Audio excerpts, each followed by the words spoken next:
When African leaders gathered for the annual summit in 2014, they issued a bold vision for the continent in what they called Agenda 2063.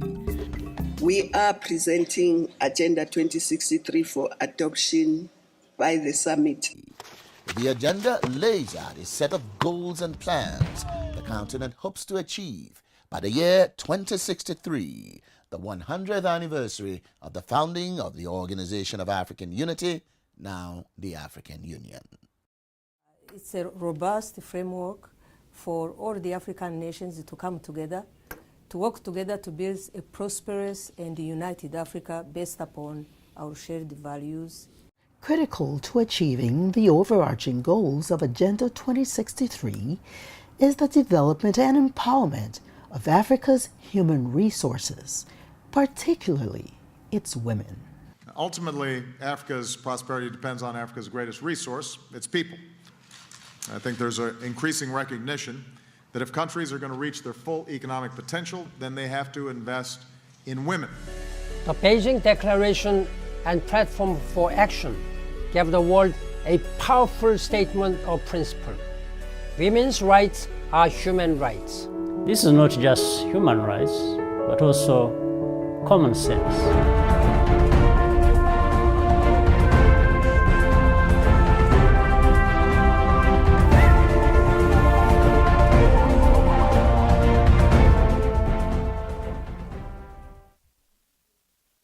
Thank you for recognizing the importance of placing women and girls at the center of the continent's social and economic development. Women's rights is a human rights issue.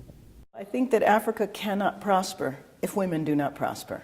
Empowerment of women is about focusing our attention on those interventions in society in terms of resources, in terms of policies, so that women can play their rightful role in contributing to the development of their communities, of their societies, of their countries. Empower women, empower humanity.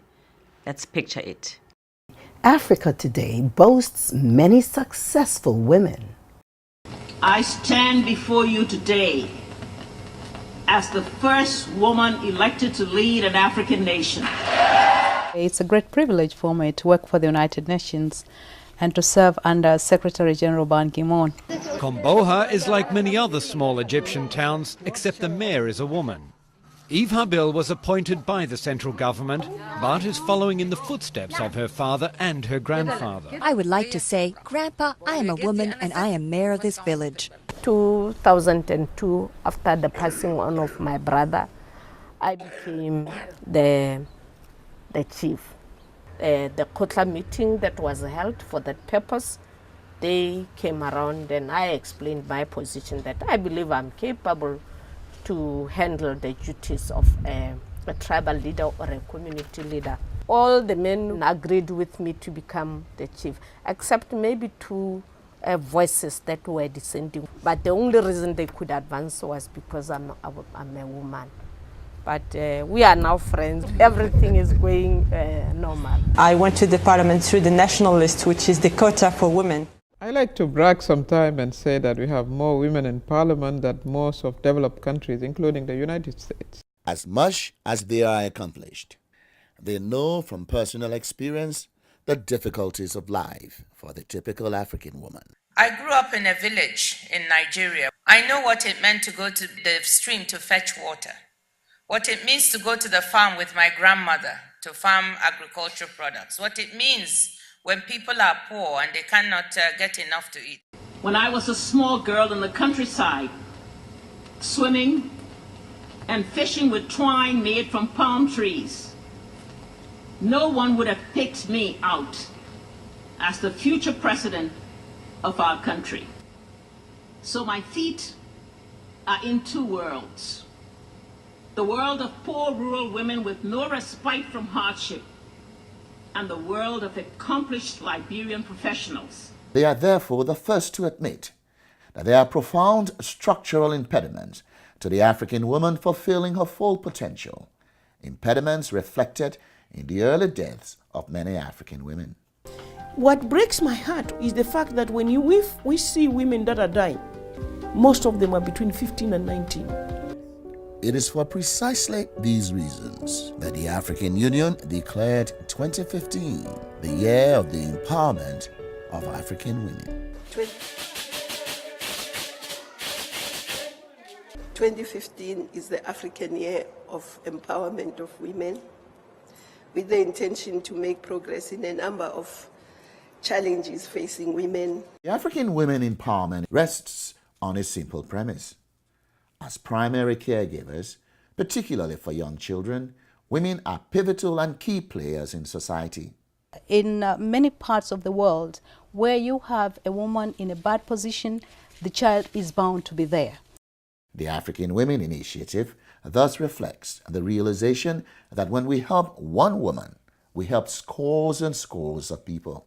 Given the division of labor that exists in many societies, where you have a woman empowered, then you have the opportunity of also empowering communities. True empowerment of African women requires providing them access to education.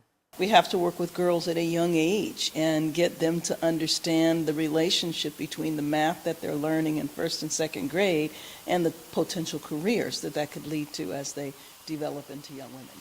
At least at the primary level, you needed to establish some kind of quota to bring the women on the competing table. Clearly, education is tied to economic prosperity.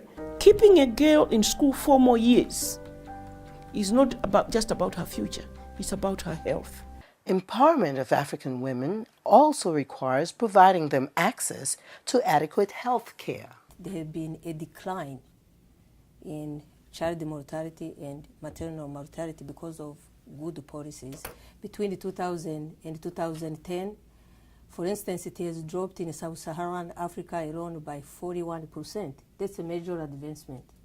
But we still have a long way to go. Some of the challenges are early marriage, which then leads to early pregnancy, which also contributes to the maternal death rate. Because if you are having babies too young, your body's not ready for it, you can wind up dying in labor or during pregnancy. One key way to help women fight poverty and ensure they have equal access to opportunity as men is to help them in the areas of agriculture, particularly so that women are already the main players in farming in Africa.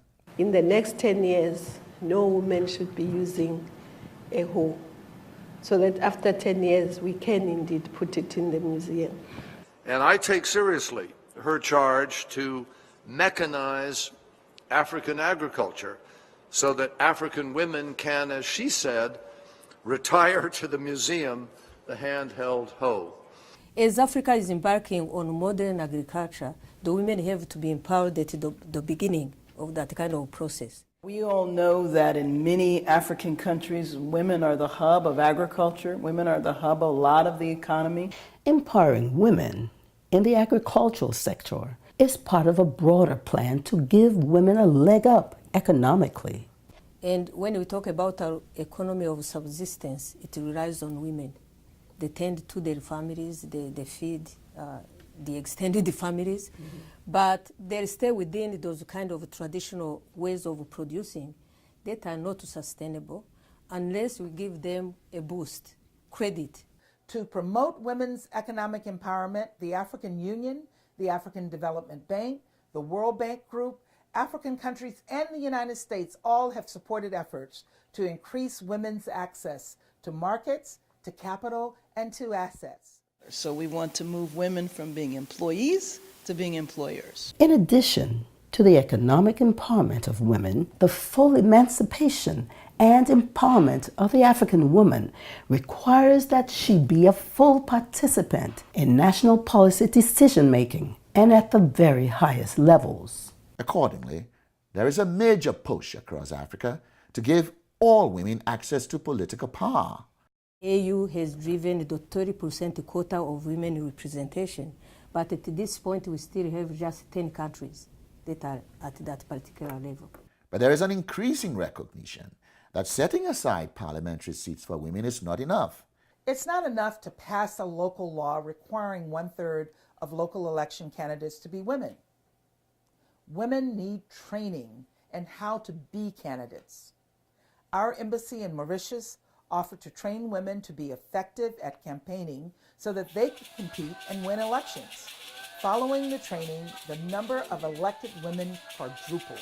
The small gains women have made politically have already begun to change perceptions in certain countries about the traditional roles of women and men. My Minister of Gender and Development likes to tell the story of a kindergarten child who was recently asked what he wanted to be when he grew up. And she urged him to aim for the highest that he could think of. He responded, "I want to be the vice president."